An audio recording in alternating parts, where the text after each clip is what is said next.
رب اشرح لي صدري ويسر لي أمري واحلل عقدة من لساني يفقه قولي. فالحمد لله والصلاة والسلام على رسول الله وعلى آله صحبه أجمعين.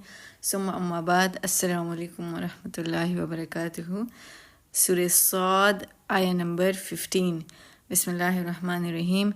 وما ينظر اور ندوی انتظار کئی هؤلاء داخلك إلا مگر صيحة د یو چغې واحدتن یو صیحتن د زوردار چغې واحدتن یوه ما لها او نه به یې د دوی دپاره من فواق څه وقفه په دې چغه کې به څه وقفه نه دا به مسلسل یو زوردار اواز وي. د دې نه مخکې آیتونو کې موږ د مشرکین مکه ذکر ویلی. سوره صاد په مکه کې نازل شوی، د مکه په درمیانه حصه کې، د درمیانه حصه په آخره کې نازل شوی دی. اور دا هغه ټایم و چې نبی علیہ السلام سره هغه سه اتھارټي نه وه، هغه سه حکومت ورسره نه و چې کوم په مدینه کې و. او د مشرکین مکه طرف نه نبی علیہ السلام ته یو سټرانګ ریجیکشن و، او د نبی علیہ السلام صلی الله علیه وسلم مذاق په هم ډېر اړاوه، او بار بار د نبی علیہ السلام نه مختلف سوالات کویشنز به کول. او یو تپوس د دوی دا و چې زمونږ سره به حساب کتاب کله کیږي او په مونږ به عذاب کله راځي. دلته ول الله جواب ورکي وما ينظرو کم شم نظر وی انتظار ته، او دوی انتظار نه کوي او نه انتظار کوي. وما او نه ينظر انتظار کوي هؤلاء داخلك الا مگر صيحتن یو زوردار چغه واحدتن چې کوم به یوي د دوی د تباهی دپاره الله تعالی ته بس ایکسټراویګنټ غټ انتظامات به الله نه کوي، یو چغه د دوی دپاره کافي ده. ما لها او نه به د دوی دپاره من فواق په هغې چغه کې څه وقفه. فواق وقفې ته ویلی کېږي، یعنی مسلسل به یو زوردار آواز وي، مسلسل. اټ ول هاف نو ګیپ. کله کله تاسو که نوټ کړي که مسجد لاؤډ سپیکر کې څه فالټ راشي او تیز آواز وي او یو څو سیکنډز دپاره یا یو منټه پورې هغه آواز زیات شي او هغه نه ټیک کېږي لاؤډ سپیکر، نو څومره خلک اریټیټډ شي، بادرډ شي چې داسې دي. اور ساؤنډ ویوز چې کوم دي نو دا د انرژي یو ټایپ دی، اور انتهایی زوردار آواز د دې سره ټوله کې اول څه کېږي رپچر آف د ټمپانیک ممبرین، غوږونه بالکل دننه پردې وشلیږي، او دا به مسلسل آواز وي، په دې کې به څه وقفه نه وي، او دا آواز به د دې قوم د هلاکت یو ذریعه جوړیږي. وقالو او دوی به وي، دوی کفار به وي ربنا ای زمونږ رب اجل ته جلدي وکړه لنا زمونږ دپاره قطنا زمونږ په حصه کې. حصه خو داسې غواړي لکه د پلار جایداد کې چې حصه غواړي، او دا حصه دوی څه غوښتل؟ د عذاب حصه، چې دا نبي چې راغلی دی او مونږ ته چې کوم د عذاب د وارننګز راکوي او مونږ ته دمکیانې راکوي، نو دا زمونږ په حصه کې چې کوم عذاب جوړیږي هغه مونږ له راکړي، اوس نه راکړي. نو اجل ته جلدي وکړه لنا زمونږ دپاره قطنا زمونږ د حصې هغه عذاب. مخکې یوم الحساب د یوم حساب، یعنی آخرت ته به مونږ اوس انتظار کوو، یا به مونږ مړه کېږو، بیا به مونږ سره حساب کتاب کېږي. اوس مونږ لره مونږ باندې عذاب هم اوس راول، او په زمونږ عمالنامه هم اوس مونږ ته وښایه چې مونږ ته پته ولګي. د دې نه مخکې په رکوع کې مونږ ویلي وو، د فرسټ رکوع کې، چې نبی علیہ السلام ته الله تعالی د نورو قومونو مثال ورکوي. نبی علیہ السلام باندې دا آیتونه نازلیږي، مشرکین مکه دا آیات اوري. آیه نمبر 12 او 13 کذبت قبلهم قوم نوح وعاد وفرعون ذو الاوتاد. نبی علیہ السلام ته دا خبره بار بار ویلي کېږي چې دا کم قوم دی مشرکین مکه، نو د دوی په شان نور خلک هم، د دوی په شان قوم عاد هم و ثمود هم و نوح هم و فرعون هم. نو نبی علیہ السلام ته خود ایٹ دی اینڈ دا احساس کېږي که نه چې زما په قوم باندې به هماغسې عذاب راځي څنګه چې په هغوی راغلی و، زما قوم به هماغسې ختمیږي. سو اف کورس دا یو نیچرل خبره ده چې رسول علیه السلام باندې به ټینشن او ډپریشن راغلی چې زما د قوم به هغه خاتمه کېږي کوم چې د مخکیني قومونو تیر شوي وو. نو د مخکې آیتونه کې اوس الله تعالی نبی علیہ السلام کانسلنګ کوي، نبی علیہ السلام ته یو تسلی ورکوي. او د چا مثال په ټولو انبیا کې چې دا څومره انبیا تیر شوي هغې کې ولې د چا مثال ورکي. امیجن اټس آسم. داود علیه السلام اصبر یا رسول الله ته صبر وکړه علی ما یقولون د دوی په خبرو باندې چې کم دوی وایي علی ما په هغه خبرو باندې یقولون چې کم دوی وایي ته صبر وکړه د دوی د الټه خبرې زمونږ د عذاب حصه راکړه مونږ سره د زر حساب کتاب وشي په دې خبرو باندې صبر وکړه I know it's very painful it's very you must be hurt دا خبرې اورېدو کې تا ته تکلیف ملاویږي خو په دې باندې ته صبر وکړه وذکر او یاد کزان ته یاد دهانی و کزان ته ابدنا زمونږ د بنده داود ذل اید د داود علیه السلام ذل اید چې کوم صاحب قوت والو په ټولو انبیا کې د داود علیه السلام مثال ولې په دې وخت کې نبی علیه السلام ته پیش کیږي دا غي ریزن دا دی چې داود علیه السلام له الله تعالی 2 شیزونه ورکړي یو یې ولا نبوت هم ورکړو بل ولا کینګډم هم ورکړو په بنی اسرائیل کې ټول همیشه نه دا ټرند به و چې په موجوده وخت کې به یو رسول یا نبی به او یو به بادشاه و دواړه ته داسې به نه چې یو کس ته به دواړه رولز الله ورکړي نه یا خو به یو کس بادشاه او بل به پکې رسول و سوای داود علیه السلام چې چل الله تعالی دواړه ورکړي اومې ولا نبوت پروفیټ هوډ ورکړي او اومې ولا کینګډم هم ورکړي بادشاہیت مل ورکړي داود علیه السلام په بنی اسرائیل باندې بادشاه او به پولیټیکل میټرز هینډل کول او هغه یو نبی او ریلیجیس میټرز به هینډل کول او د بنی اسرائیل په خپل ټول انبیا کې ټول نه زیات ریسپیکټ او ټول نه زیات مینه داود علیه السلام سره و دا غي ریزن دا چې هغه انتهایی وایز حکمت والا کسو داسې واقع شوی وي داود علیه السلام سره چې قوم ته په داود علیه السلام باندې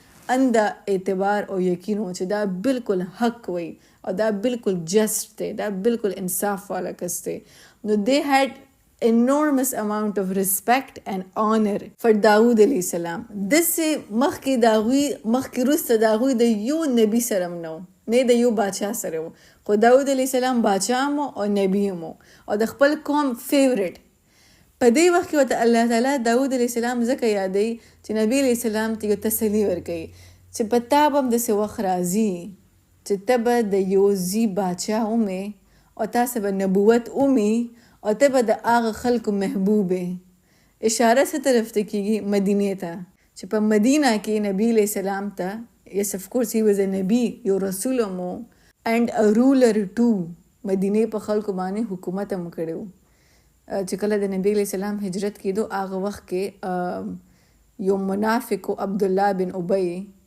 هغه تاج پوشي کېده او ټول خلکو هغه په ځای پرېښود او ټول اټینشن نبی علیه السلام ته ملاو شو او د خلکو انتهایی مینه او عزت و نبی علیه السلام ته نو په دې وخت کې that's why الله تعالی رسول علیه السلام ته داود علیه السلام منشن کوي په کوم وخت چې دا آیتونه را روان دي په هغه وخت کې نبی علیه السلام په یو lowest state باندې دی he's in extreme stress depression زما د قوم بس کېږي مخکینی قومونه سره چې څه شوي به زما د قوم سره کېږي قوم مذاق اړوي الټا پلټا کوېشنز کوي نبی علیه السلام ټورچر کوي پرسنلی فیملی لایف بهر په آزاده بهر وتی نشي په دې وخت کې ورته الله داود علیه السلام را یاد کی چې یاد که زمونږ بنده داود ذل اید چې کم صاحب قوت strength والو it means چې دسې ورځ دسې ټایم به پتا باندې راځي صلی الله علیه وسلم.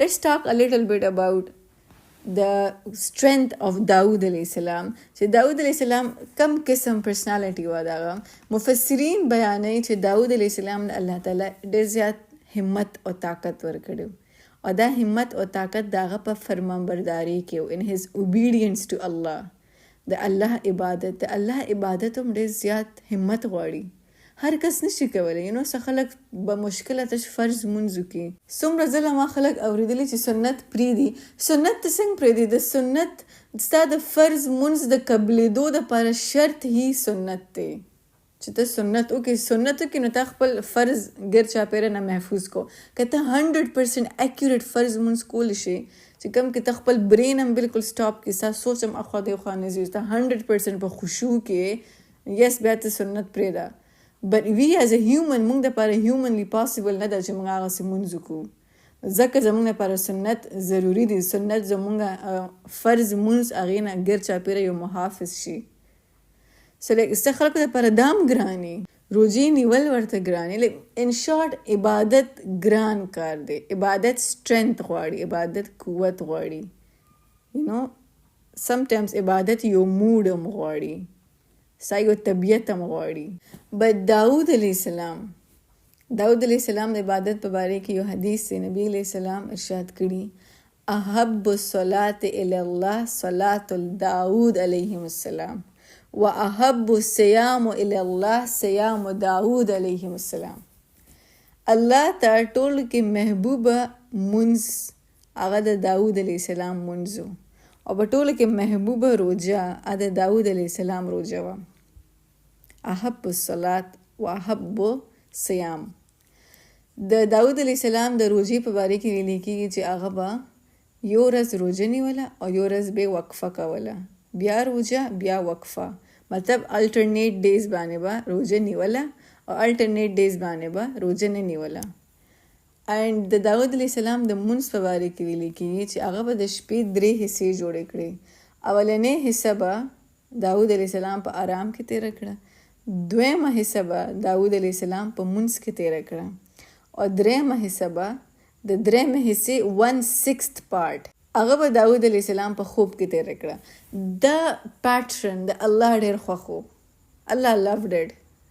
کومه طریقه سره به هغه خپله شپه تېروله.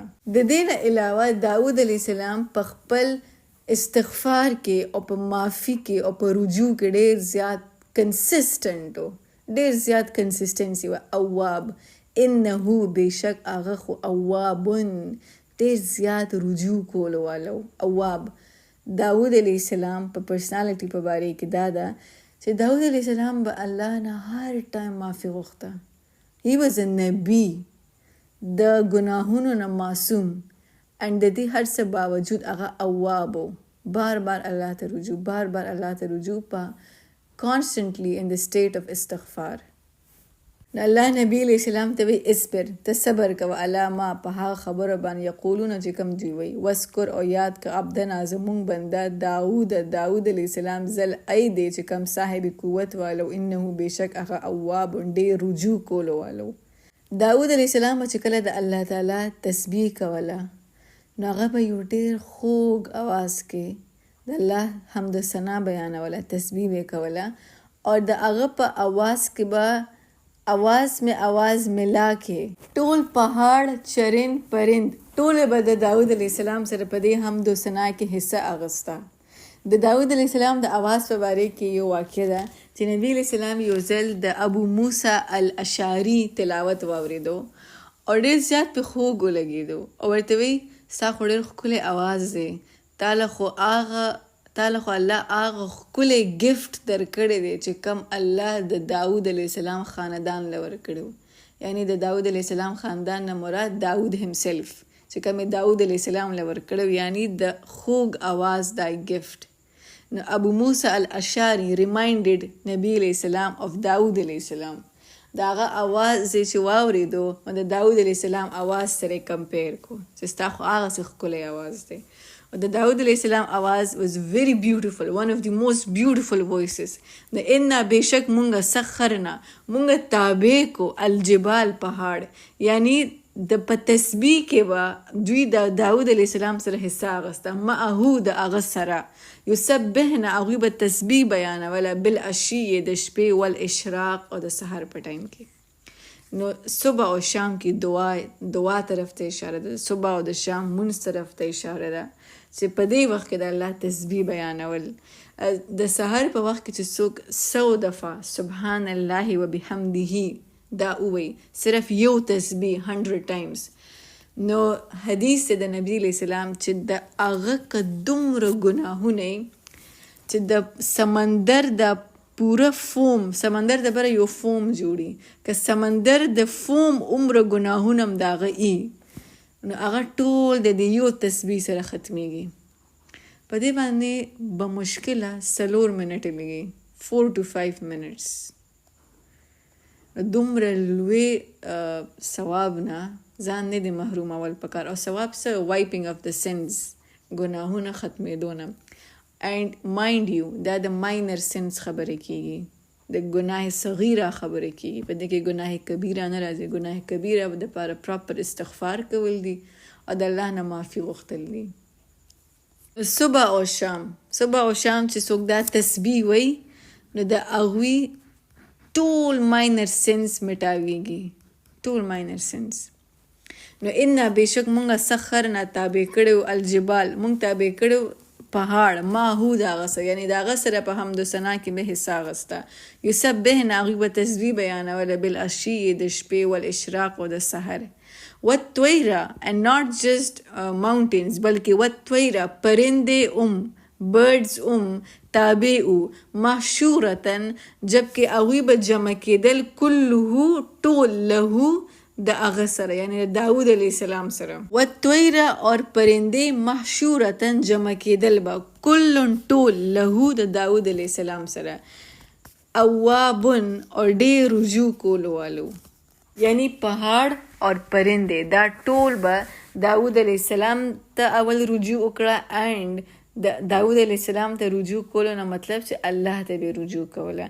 نو همدغسې به ټول ملا کې د داود علیه السلام په آواز کې به آواز ټولو شامل کو، دا هم به په خوږ آواز باندې دوی کو. وشددنا او مونږ مضبوط کړو هغه، یعنی ریګارډنګ هز کینګډم چې داود علیه السلام نه الله تعالی نبوت هم ورکړی او کینګشپ هم ورکړی. نو یو ډېر پاورفل کینګډم و. د داود علیه السلام د آرمی په باره کې ویل کېږي چې 4000 باډي ګارډز به د سحر په وخت کې د داود علیه السلام حفاظت کو، اور 4000 باډي ګارډز به د شپې په وخت کې د داود علیه السلام حفاظت کو. او دا ډفرنٹ شفټس وو، د 4000 خلکو به د سحر او 4000 خلک د شپې، دا به راتل او د داود علیه السلام ارد گرد به محافظ وو. وشددنا او مونږ مضبوط کړو ملکه د هغه باچاهیت. وآتیناه الحکمت او مونږ ورکړو هغه ته حکمت. وفصل الخطاب اور فیصله کن، وفصل او فیصله کن الخطاب په خطاب کې، یعنی د داود علیه السلام دومره الیکوینٹ او جسٹ او فیر سپیچ او جسٹ او فیر خبرې وي چې د څومره اورېدو والا خلکو او څومره مخاطبین به هغوی ټولو ته به اطمینان وشو. واضحه خبره، فیصله کن خبره او دو ټوک خبره، په شارټ فارم کې بالکل بریف او کلیر خبره به داود علیه السلام کوله. وفصل او فیصله کن الخطاب په خپل خبرو کې، په خپل فیصلو کې الیکوینٹ سپیچ، جسٹ اینڈ فیر سپیچ. د دې نه پس داود علیه السلام د لایف یو څو سټوریز بیان